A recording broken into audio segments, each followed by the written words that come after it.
Sabi niya, so kinakausap niya ang Diyos. Lord God. Siya'y hangang-hanga sa Panginoon Diyos. Behold, thou hast made the heaven and the earth. So tingnan mo po yung paghanga niya. Ikaw ang may likha. Linikha mo ang langit at lupa sa pamamagitan ng pambihira mong kapangyarihan at ang iyong nakabukang mga bisig. Kaya nga po napakahalaga po na laging itataas mo ang iyong mga kamay at ibubuka mo ang iyong bisig sapagkat ang Diyos ay lilikha sa pamamagitan niyang mga bisig na yan. Amen. Kapag kaharap mo ay krisis, dumipa ka lang at sabihin mo, nothing is impossible for me because nothing is impossible for Him. Amen? So pag dumipa ka, ang Diyos ay kakampi mo at kasama mo. Habang nakadipa si Moses, sila'y nananalo. At habang bumababa ang kanyang kamay, sila'y natatalo. Kaya pag may krisis ka, dumipa ka lang. At bahala ang Diyos sa iyong labanan. Bahala ang Diyos sa iyong krisis. Amen? This is an opportunity for spiritual reawakening kapag ikay nasa krisis. At sinagot siya ng Diyos, use the language of God, and God will use His language. At ang sabi niya sa verse 27, galak na galak siya kay Jeremias. Behold, I am the Lord. Nagsalita ang Diyos kay Jeremias. Behold, I am the Lord. Makinig ka at pagmasdan mo. Ako ang Panginoon, the God of all flesh. Is there anything too hard for me? Hindi ba kita kayang isalba dyan sa iyong bayaran? Mahirap ba para sa akin na tustusan ka sa iyong kawalan? Mahirap ba para sa akin na ikay pagalingin sa iyong sakit at karamdaman? Sabi ni Jeremias, nothing, oh nothing, absolutely nothing. Hallelujah, this is worship. Ito po yung kasukdulan na wala nang hihigit dito. Amen, pag sinabing absolutely nothing. So, wala nang bagay na hihigit pa sa katotohanan ito. At ano itong absolute truths? That nothing is too difficult for God. Hindi pwedeng hindi ka iangat ng Diyos sapagkat kayang-kaya kang iangat ng Diyos. Kayang-kaya kang pagalingin ng Diyos. Kayang-kaya kang bigyan ng 2 milyon ngayon. Amen? If you believe that absolutely nothing is too difficult for Him, salamat at kami tinanggap at itinuring mong iyong mga anak. At dahil sa iyong tipan, kay Abraham at sa pamamagitan ng Panginoong Hesukristo, walang imposible sa amin. Kaya turuan mo kami na lumakad sa mga imposible sapagkat doon may kadakilaan. Sa iyo ang kalwalhatian, papuri at parangal sa makapangyarihang pangalan ni Jesus at ang lahat ay nagsabi ng Amen. Hallelujah! Ang Diyos po ay napakabuti. Amen? Sabihin mo sa iyong katabi, ang Diyos ay napakabuti sa iyo. Sabihin mo, ang Diyos ay tuloy-tuloy na gumagawa ng himala sa akin. Sige po, huwag kang mahiya. Sapagkat yung ikaw lamang ay may hininga, himala na yan ng Diyos. Amen? 3 salita. Sabihin mo sa iyong katabi, 3 salita. Huwag ninyong kalilimutan, simpleng-simple lamang po itong 3 salita. Ang unang salita, use. Ang pangalawang salita ay conversion. At ang pangatlong salita, live. Use, conversion, live. Gamitin, magbago, at mabuhay. Use, conversion, live. Sa Hebrews 12, verse 27. Hebrews 12, verse 27. And this word, yet once more, signifieth the removing of those things that are shaken, as of things that are made, that those things which cannot be shaken may remain. So, pansinin po natin, yet once more. Ang ibig sabihin, nangyari na. Amen po ba? At muling kanyang gagawin. This word, yet once more, singular, yet once more. So itong salitang ito na minsan pa'y muling kanyang gagawin. Signifieth the removing. So ito ay tumutukoy sa pag-aalis. So ano yung aalisin sa ating buhay? At ano ang gagamitin niya na pang-alis? Yun po ang ating pag-uusapan ngayon. May mga bagay na aalisin sa ating buhay kaya tayo'y liligligin. Hello? At pansinin po natin ano ang kanyang liligligin. Things that are made, that those things which cannot be shaken may remain. So ano po kaya yung mga bagay na ginawa? At alin kaya yung mga bagay na mananatili? Huwag mong kalilimutan, nasa ibabaw ng lupa, lahat ay pansamantala. Everything on earth is temporal. Pansamantala ang kabataan. Hindi tayo laging bata. At pag nagtanong ka, paano mo masasabi, natutuo yan, pastor? Tingnan mo ako, may edad na ngayon. So, ang kabataan ay pansamantala. Ang pagtanda ay pansamantala din sapagkat pag tayo nasa piling na niya, bata na tayong lahat. Amen po ba? Kaya nga ating unawain, things that are made, ito po'y malalaglag. At ano yung hindi malalaglag at mananatili, mga bagay na walang hanggan. Amen po ba? So things that are seen and things that are unseen, things that have eternal values and things that have only earthly values.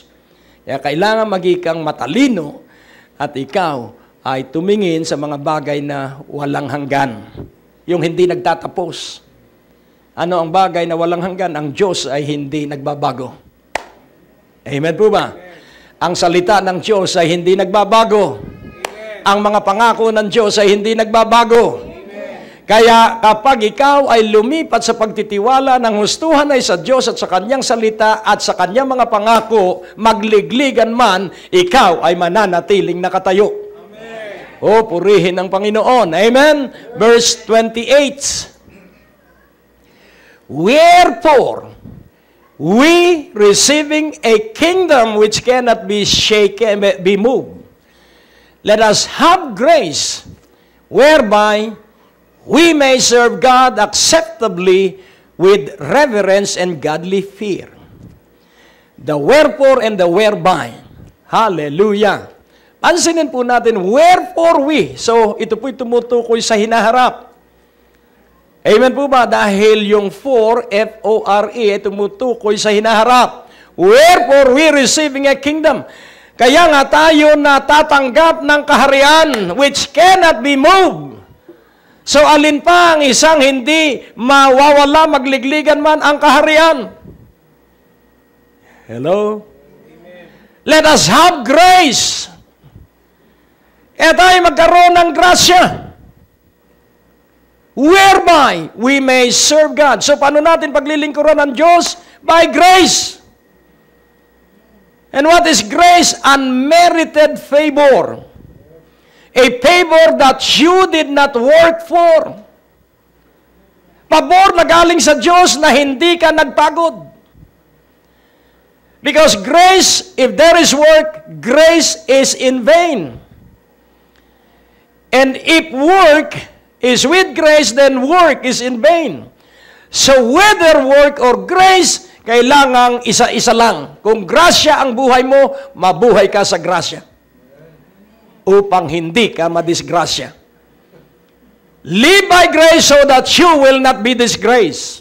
Hello? Tingnan mo ang iyong katabi. Oras ko na ito. Dahil akin yung aral. Let us have grace. So ang mabubuhay lamang na matagumpay ay yung may grasya. Yung may grasya. Because the favor of God, when it works in your life, even in one stroke of the hand of God, magiging ka pong matagumpay. Yung 10 taon, 20 taong iniiyak mo, kapag ikaw ay nanindigan at nagtiwala sa katapatan ng Diyos, isang iglap, isang kisap mata, mangyayari ang pambihirang himala sa iyong buhay. So, kailan magsisimula ang iyong himala? Let us have grace whereby we may serve God. Sa paglilingkod po sa Diyos. Whereby we may serve God acceptably with reverence and godly fear. May mataas na paggalang at may maka-Diyos na takot. At ang sabi sa verse 29, for our God is a consuming fire. So pansinin po natin, liligligin niya ang mga bagay na nilikha.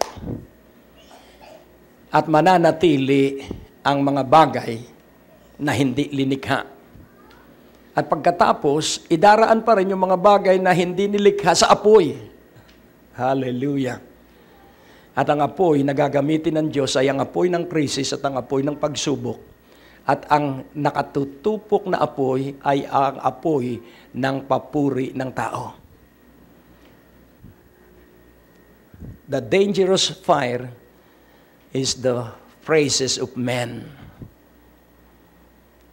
Dahil ang mga tao ay naghahangad na sila ay ma-recognize ng kapwa-tao, papurihan ng kapwa-tao, pasalamatan ng kapwa-tao. Hindi mo dapat hangarin yon. Ang dapat mong hangarin ay papuring buhat sa Diyos. Kaya nga ating unawaing mabuti, magikang matalino. Kalabitin mo yung iyong katabi, magikang matalino. So ano yung tatlong salita? Use. Ano yung pangalawa? Conversion. Ano yung pangatlo? Live. So dito sa tatlong ito, nakasalalay ang kabuuan ng katotohanang ibinigay sa akin ng Diyos na aking itinatransfer sa inyo. Tayo po'y manalangin. O Diyos, buhay ang aming pag-asa dahil ikaw ay buhay na Diyos. At ang iyong salita ay buhay, kaya't kami ay nabubuhay para sa kaluwalhatian mo, kaya't kasihan mo kami ng iyong Espiritu. Sa gayon, ang espiritual na salita mo ay maging espiritual na katotohanan sa aming espiritu at pagkain sa aming kaluluwa at tibay sa aming katawan. Sa iyo ang kaluwalhatian, Ama, sa pangalan ni Jesus. Kaya nga ating unawain, by the Word of God, you will be spiritually strong. And by the Word of God, your soul will be converted every day. And by the Word of God, your physical body will be strong. Kaya holistic po ang ginagawa ng Diyos sa iyo at sa akin. Kaya nais kong ipaunawa sa inyo para hindi ninyo makalimutan. Pag nagkaroon po ng title ang mensahe, kahit ang aklat, it will be the handle that you have to hold on. It is not the theme. Ang titulo po hindi theme, ito po ay roadway to the theme of the message. Amen po ba? Kaya ang mensahe po, catalytic people increases conversions. Catalytic people increases conversions. Huwag po kayong magugulat doon sa word. Simple lamang po yung catalyst. Ang catalyst po is a substance that create a chemical reaction. But the substance remain unaltered, nananatiling hindi nagbabago yung catalyst. Amen po ba? So pansinin po natin, kapag ikaw ay may baking powder, may asukal, at may harina, haluin mo po yun. Makikita mo pa kaya yung baking powder doon sa harina? Hindi. Ano po? Makikita mo pa kaya yung mga sangkap na iyong pinaghalo-halo?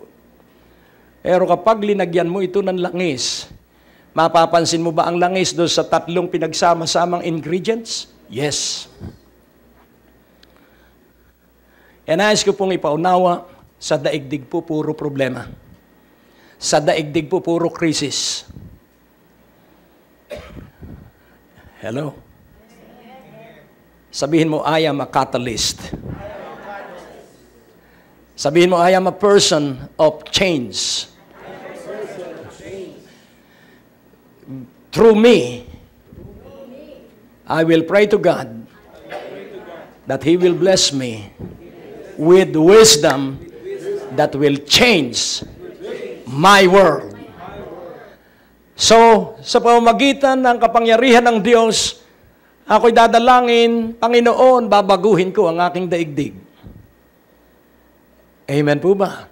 Laging tandaan mo na may krisis. Sabihin mo sa iyong katabi, ibulong mo may krisis sa buhay. Pero nais ko ring ipaalaala sa inyo na walang naging dakilang lalaki o babae na hindi dumaan sa krisis. Amen? Normal po ang krisis. Sabihin mo sa iyong katabi, normal ang krisis. Sabi ni John F. Kennedy, crisis has two components. One is danger and the other component is opportunity. So bagamat hindi po maganda sa panahon ng kawalan, use the time of dire need to see the positive opportunities. Makikita mo po yung magaganda. Kaya ang Pilipino po ay mahuhusay sapagkat tayo po kahit wala, buhay pa rin tayo. Sabihin mo sa iyong katabi, mahusay ang Pinoy talaga. Amen? At walang pinakamagandang lahi kundi Pilipino at walang pinakamagandang bansa kundi ang Pilipinas. Hanggat hindi mo binabago ang iyong isipan, ang Pilipinas ang huling panahong bansa ang gagamitin ng Diyos. Kaya hindi ako bababay sa Pilipinas. Amen. I will welcome all the nations that will run to the Philippines for wisdom. Amen. Hallelujah. Hanggat hindi mo minamahal ang iyong bansa at ang iyong lahi, ligoy-ligoy ka at magpapasampid-sampid ka. I love to be and being a Filipino. I love my color. I love my country. Amen? So, ano ang ikinagugulat ng tao kapag nakita niya yung isang pulubi na pangulo na ng bansa? Hello? Yun ang nakagugulat. Kapag nakita niya na ang isang taong walang kinabukasan dahil sa kanyang mga bisyo at ito'y binago ng kapangyarihan ng Diyos, magugulat ang kanyang mga kamag-anak. Catalytic people increases conversions. Ikaw po'y nilikha ng Diyos upang kahit saan ka ilagay, magbabago yung lugar because of you. Dahil ang Diyos ay nasa sayo. So use your crisis. Use your problems. Use your luck. Use it for God's honor and glory. Amen po ba? So pansinin po natin, maglakbay tayo mula sa Old Testament. Sa inyong mag-asawa, walang sisihan. Huwag na huwag ninyong pagbibigyan ng dyablo sapagkat ang dyablo ay naghihintay na magtalo kayong mag-asawa. Iwasan ang pagtatalo sapagkat hindi kayo ang magkalaban. Tingnan mo ang iyong katabi, sabihin mo sa iyong asawa yan. Kung may asawa na, kung dalaga pa, pag nagkaasawa ka, huwag kayong magtatalo. Magkasundo kayo upang harapin ang kalaban at ang kalaban ay ang dyablo. Hello? Amen. So ang inyong kayamanan, ang aking kayamanan ay wala sa hanap buhay at wala rin sa negosyo. Ang aking kayamanan ay nasa aking mga ipinagkaloob. Riches and wealth is hidden or embedded in the things that I have given. Sa lahat ng iyong ibinigay, nandun ang iyong kayamanan. Hindi ka makakalimutan ng Diyos. Amen po ba? Kaya nga, gamitin mo ang iyong krisis. Ano ba ang krisis? May mga pagkakataon na halos laging eksakto lamang ang iyong pera. at hindi mo alam kung ano ang iyong gagawin. Naalaala ko ang aking ina. Ang tatay ko ay walang problema sa bahay. Sapagkat ang nanay ko kahit kakaunting pera, may nangyayari. At kami lahat ay malusog sa kaunting pera. Kahit po 50 piso ang hawak niya, may nangyayari. At yun po ay may kahalong karunungan na mula sa Diyos. Kaya ako'y lumaki sa isang pamilya at paligid na nakita ko ang mga panahon ng pagtitiis nila. At kita ko kung paano nila linutas yung mga pagtitiis. At sa ganong kapaligiran, ako ay nahubog. Kaya't natuto ako na magiring matiisin. Naka-dragon sandals na ang mga tao, ako'y nakabakya pa rin. Ganon. Kahirap ang aming panahon, bagamat parehong teacher ang aking magulang. At ang mga kaeskwela ko, magaganda ang suot. Ang sa akin, may tagping short pants. Sa akin, baliwala yun. Sapagkat alam kong magkasama kaming magtitiis, sapagkat nung panahong yun, 2 bahay ang itinayo ng aking tatay at nanay, isa sa probinsya at isa sa Quezon City. Alam ko kung bakit kami dapat magtiis. Alam ko kung bakit kami maghihigpit ng sinturon, may layunin. At kaming magkakapatid, lahat ay natutong magtiyaga at magtiis. Pero, alam mo, maganda po sa spiritual naming buhay. Yan, nais kong ipaunawa sa inyo, ang pagtitiis ay hindi habang buhay. Ang haba ng iyong panahong ipinagtiis ang sabi ng Biblia, magtatapos ang iyong tiisin at lahat ng nabalam na pagpapala mo'y ibabalik ng Diyos ng doble. Amen po ba? Zechariah 9:12. Napakaliwanag po ng Biblia, kaya ako ay walang pangamba. Ano po ang sabi ng Zechariah 9:12? Turn you to the stronghold, ye prisoners of hope. Even so, even today do I declare that I will render double unto thee. Kayong mga bilanggo ng pag-asa, yun po ay napakaganda. Kailangang lagi kang nabubuhay na may pag-asa. Sabihin mo sa iyong katabi, mabuhay ka laging may pag-asa. Isigaw mo, ilakas mo, mabuhay kang lagi. Ilakas mo, mabuhay kang lagi na may pag-asa. Amen? So, prisoners of hope, mga bilanggo ng pag-asa. Even today do I declare that I will render double unto thee. Maging ngayon ay aking ipinapahayag na ibabalik ko sa inyo ng doble ang mga nawala sa inyo. Glory. Amen po ba? So use your crisis for innovation.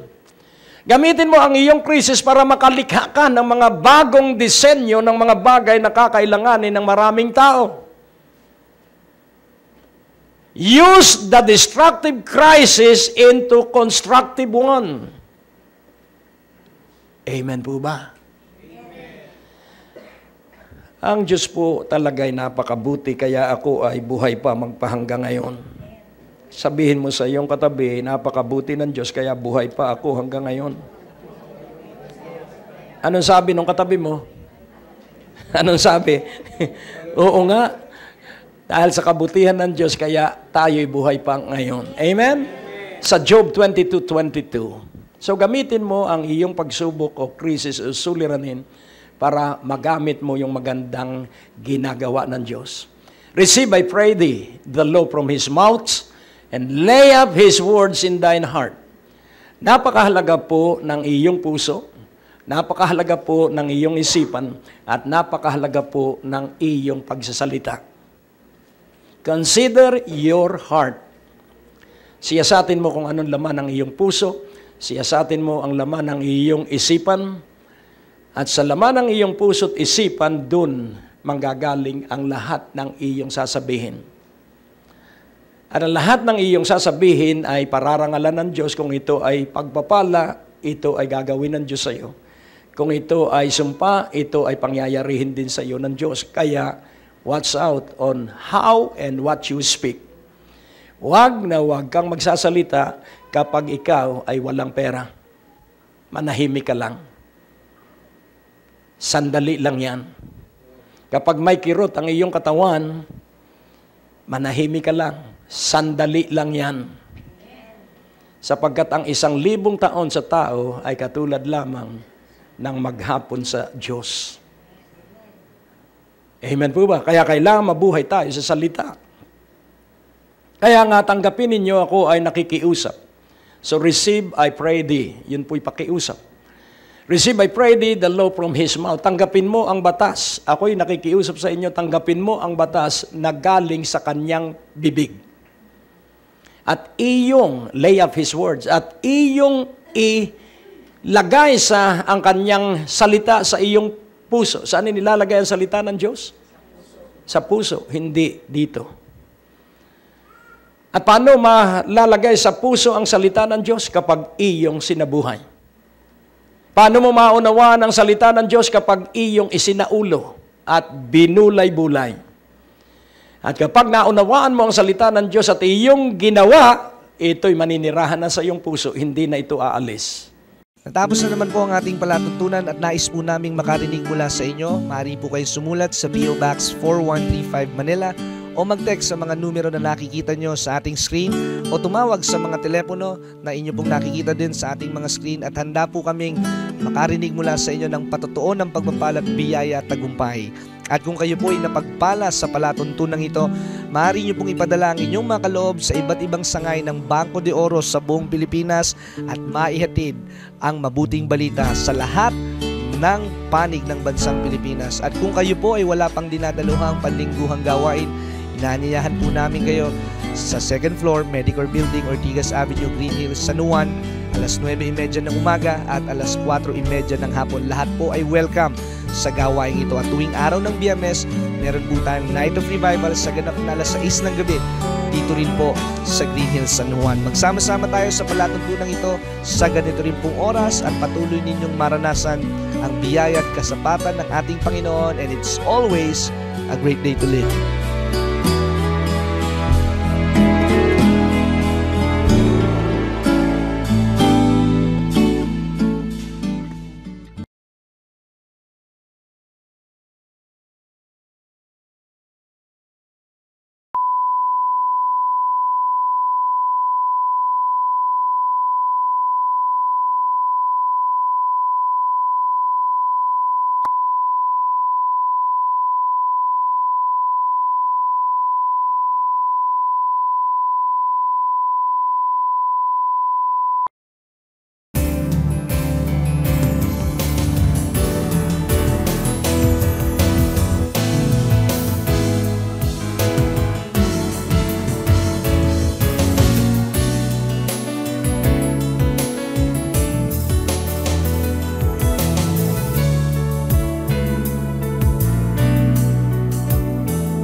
Magpakailanman.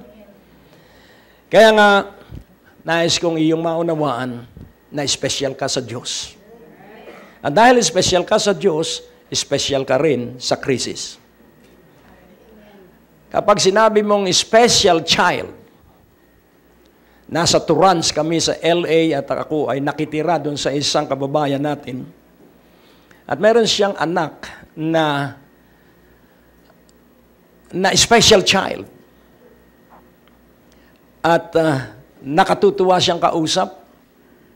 Sa pagkatalo pa niya ang pangkaraniwang tao doon sa LA dahil siya ay may allowance sa gobyerno dahil sa kanyang pagiging special child. Ang ibig sabihin ay wala siyang normal na isipan. Pero napakabait niya. Pag tinatanong ko, Robert, ano ang pangarap mo sa buhay? Mag-aasawa ko. So, pansinin natin kahit siya nasa ganong kalagayan, siya ay mag-aasawa, pero hindi pwede siyang magkaasawa, pero yun ang paniniwala ng bata. Kaya nga, ang special child ay may special attention sa kanyang magulang at sa pamahalaan. Kaya ang special child sa natural ay mga taong kulang sa isipan. At tayo sa spiritual bilang anak ng Diyos, kulang tayo sa isipan. Tanggapin mo ito o hindi, kulang ka sa isipan tungkol sa mga spiritual. At ano ang katibayan ko na kulang ka sa isipan tungkol sa spiritual? Hindi mo alam kung kailan darating ang lindol. Hindi mo alam kung kailan darating ang pagdaan ng malaking tubig. Hindi natin alam ang hinaharap. Nakukuha niyo po? At dahil tanggap ko na wala akong alam, bagamat may alam ako sang-ayon sa aking pinag-aralan, pero pagdating sa mga bagay-bagay, zero knowledge ako. Ang sabi ng isang dakilang lalaki, in order to be successful in life, go back to zero. Inisip ko po yun. Dahil napakaraming pag-aaral at pagbabasa ang aking ginawa. So going back to zero, ang ibig sabihin, yung mga dating pamamaraan ko, kailangang alamin ko ngayon kung ano ang mabisang pamamaraan upang hindi ko na maranasang muli ang kabiguan sa bahaging yon. Sa ibang bahagi, maaaring ako'y muling mabigo, pero hindi na dun sa dati. So go back to zero. Ibig sabihin, subukan mo ang panibagong uri ng buhay at ito ay ang pagtitiwala sa Diyos at sa Kanyang salita. Kaya ating unawaing mabuti ang isa pang katotohanan. You are an original.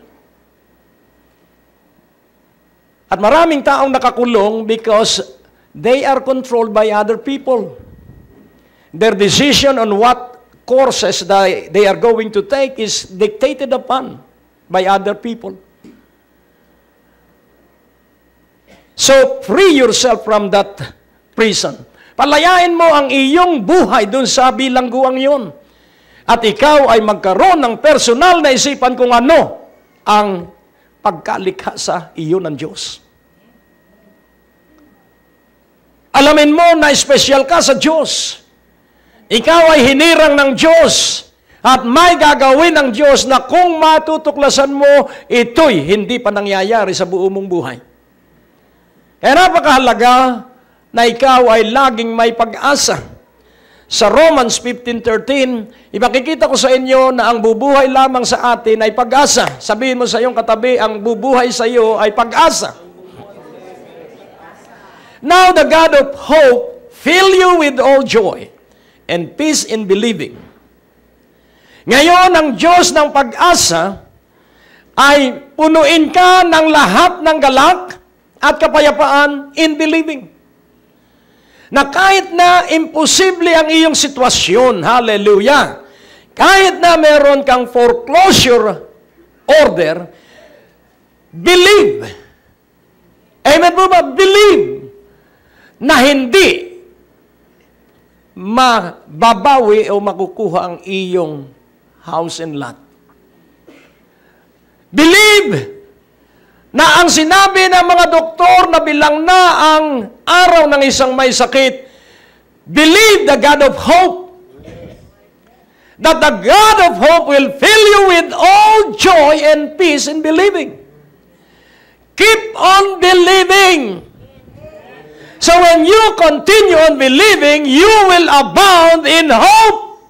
Amen. Magkakaroon ka ng pag-asa at uunlad ka sa pag-asa at mangyayari lamang ang paniniwala at ang pag-asa sa pamamagitan ng kapangyarihan ng banal na Espiritu. Amen. So let us go back to the basic. It will be the Holy Spirit all the way through. Stifle not the Holy Spirit. Hinder not the Holy Spirit. Grieve not the Holy Spirit. Our success is dependent on the ministry of the Holy Spirit. I can preach because of the Holy Spirit. I believe continually and have hope continually because of the Holy Spirit. It is the power of the Holy Spirit. As many as are led by the Spirit, they are children of God. Go back to zero so that you will know the original plan of God for you. Paano po yung going back to zero? Ano po ba, Panginoon, talaga ang pangarap mo sa akin? Ano po ba, Panginoon, talaga ang assignment ko sa ibabaw ng lupa? Akala ko sa construction ako, akala ko sa sales ako, akala ko sa sariling negosyo ako, akala ko doon ako. Pero ang assignment ko pala, magturo, mangaral. Ang tatay at nanay ko, tagapagturo, kaya pati kanyang mga apo ay mahuhusay sa pagtuturo because of the anointing. It runs in the blood. Kaya nga, unawain mo mabuti, what is your assignment in life? Ano ba yung iyong assignment? Doon ka lang pagpapalain ng Diyos. So, if you are an inspirer and an encourager, enter into that wonderful assignment. Magsanay ka na magbigay ng lakas ng loob. Magsanay ka na umunlad ang mga tao dahil sa iyong hamon. Huwag ka nang mag-sideline. Mag-concentrate ka at mag-focus doon sa iyong assignment. At doon ka payayamanin ng Diyos. Amen po ba? Yung haplos mo sa isang taong nawawala na ng pag-asa, yun po ay makapagbibigay ng pag-asa. Kaya use your crisis, use your tests, use your trials to be creative, to be innovative, and to be constructive. Kailangan masabi natin, salamat at ako'y nabigo, katulad ng sabi ni David. Salamat sa Diyos at ako ay nabigo, sapagkat ang kabiguan ay guro na magtuturo sa atin ng mga bagay na dapat nating matutunan. Kaya ang pangalawa,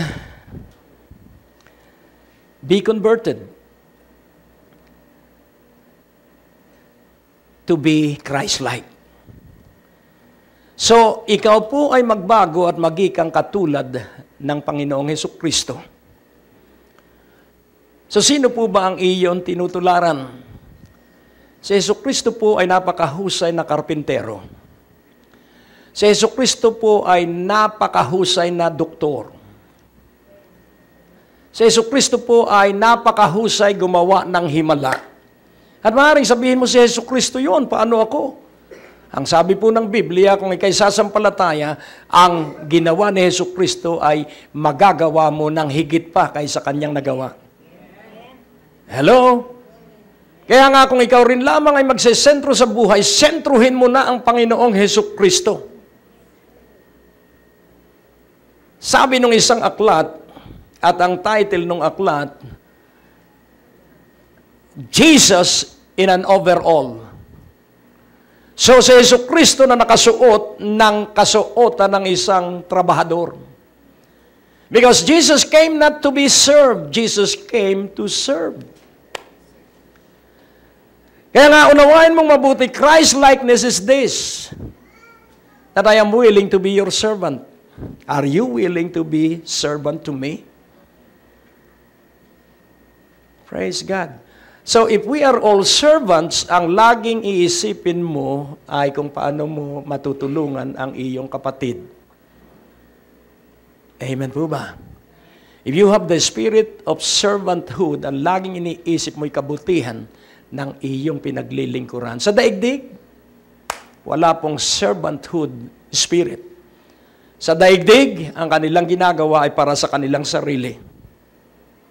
To accumulate more wealth.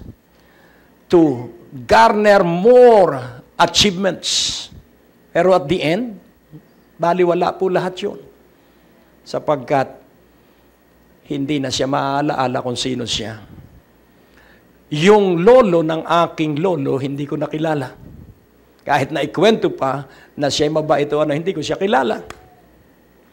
Minsan sa isang napakalaking World Bank sa New York, nalungkot ang isang presidente ng bangkong yon dahil more than 200 years na yung bangko.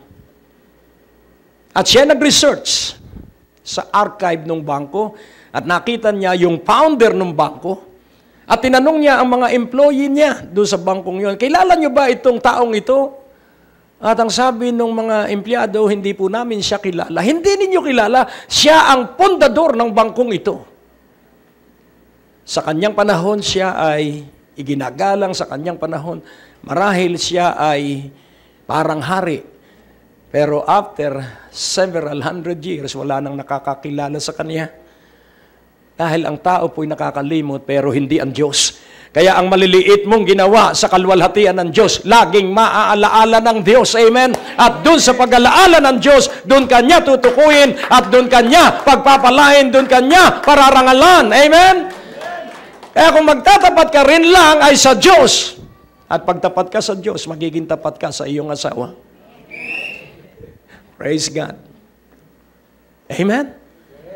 Tapat ka ba sa Diyos? Tapat ka ba sa iyong asawa? Pakasalan mo na siya. Hello? Walang budget? Halika, libre. Amen? Alam mo, ako ay inyong lingkod. Amen?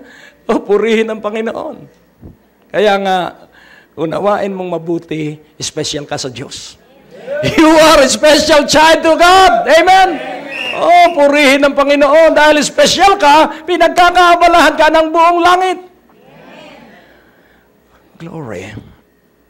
So there will be conversion if Christ will be notable in your life. Amen po ba? Kapag si Kristo'y nakita sa iyong buhay. At paano makikita sa iyo si Hesus Kristo? Tatanungin ko kayo, mabait ba kayo sa mga bata? Mabait ba kayo sa mga aso o sinisipa ninyo ang aso? Mabait ba kayo sa mga pusa? Laging tandaan mo, ang hindi nagmamahal sa hayop ay hindi kinalulugdan ng Diyos. Simpleng-simple po yun, pero salita yun ng Diyos. Nasa kawikaan po yun. Kaya kung hindi ka magbabasa ng salita ng Diyos, sasabihin mo wala kang kasalanan. Oh, magbasa ka at makikita mo, napakarami mo palang pagkakamali. Because the Word of God will expose sin in our lives. Ilalantad ng salita ng Diyos ang mga kasalanan na ating ginagawang hindi natin alam. Kaya nga, pag natuklasan mo ang kasalanan, magsisi ka na agad. Because the fear of the Lord is to hate evil. Kaya tingnan mong mabuti ang iyong katabi. Yan ay may pambihirang hinaharap. Titigan mo siya. Hindi ka lalapit sa kanya para humingi ng tulong. Magkukwentuhan kayo na pare-pareho kayong dinala ng Diyos sa magandang kinabukasan. Amen po ba? Ang tutulungan natin ay yung mga taong wala. Sapagkat tayo, hindi na tayo magtutulungan dahil tayo ay sobra-sobrang lahat sa lahat ng biyaya at pagpapala. Amen? Sapagkat ang biyaya ng Diyos ay makapangyarihan sa iyo at sa akin. So there will be conversion and converted people will increase.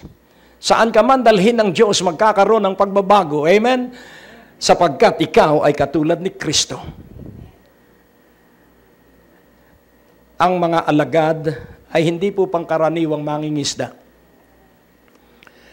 Ang mga pastol ay hindi po pangkaraniwang pastol. Si David ay kabilang sa isang mayamang pamilya. Bagamat ang kanyang gawain ay pagiging pastol, laging tandaan mo po, ang pagiging pastol at ang pagiging mangingisda ay dalawang gawain. Na ang sabi ng Panginoon, ang iyong papastulin na ay hindi na mga tupa at baka. Ang papastulin mo na ay ang buong lahi ng Israel. At dahil siya may karanasan sa pagiging pastol, siya'y maawain sa kanyang tupa. Kaya ang sabi ng Biblia, ang iyong pagpapastol, ang gamitin mo ay ang iyong puso, hindi lamang ang iyong utak. Kaya napakahalaga po na kapag puso ang iyong ginamit, ikaw po ay magiging mapagmahal, maunawain, mapagtiis. Kaya nga ang tanong ng Panginoon kay Pedro, do you love me? Simon Peter, do you love me? Yes, Lord, I love you. So pansinin po natin, ito pong love is a positive, powerful emotion. Because God is the God of love. God is love. So if you live in love, then God-likeness will reside in your life. Kaya nga ating unawain ng isang umiibig, unang-unang katangian ng isang tunay na umiibig, hindi magagalitin. Tingnan mo ang iyong katabi. At ang pangalawang katangian ng isang tunay na umiibig, hindi matatakutin. Kahit patong-patong ang kanyang bayaran, siya ay nag-i-enjoy sa Diyos. Because perfect love casteth out all fear.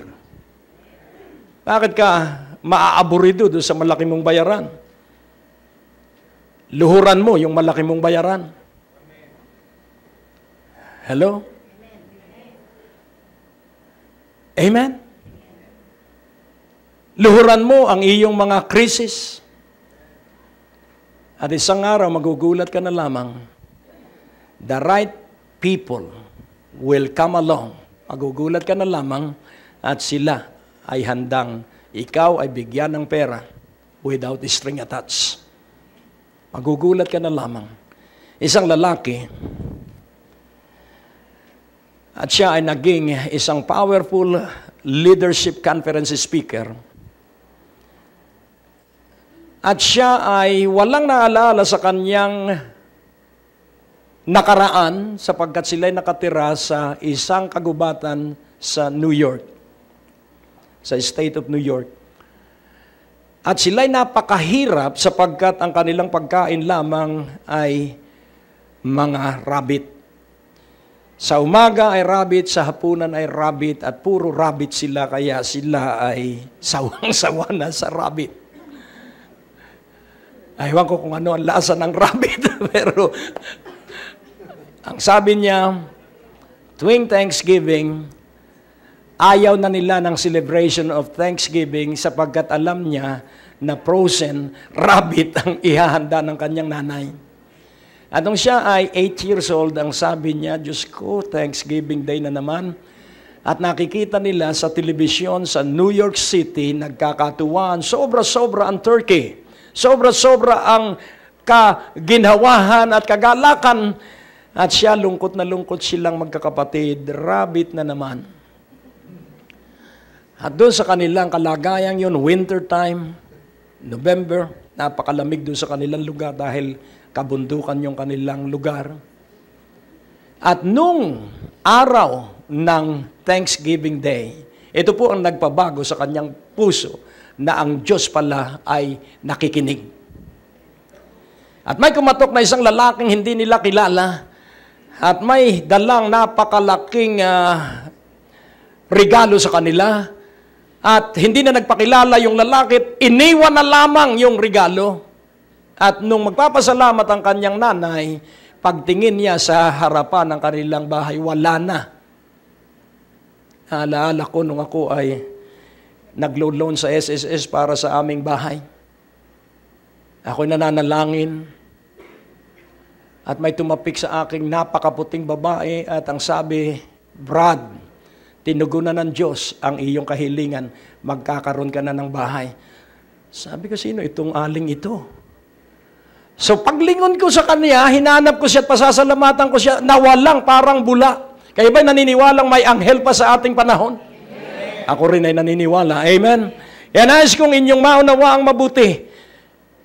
Nung buksan nila ang regalo at ang sabi niya, this is the very time that I believe God, that He answers prayer. At nung buksan niya, yung nakita niya sa telebisyon na malaking turkey, yun yung dala-dala kompleto ng mga side dish.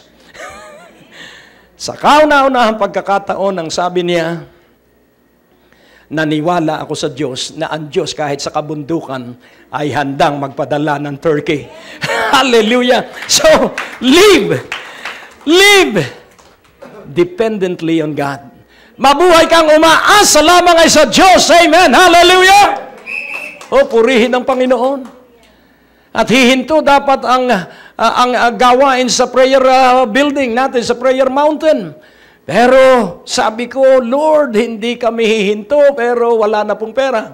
huminto ng 1 linggo dahil sa problema, pero pinahintulot ng Diyos yung problema para yung mangyayari ngayong hapon, kaninang umaga, may nangyari.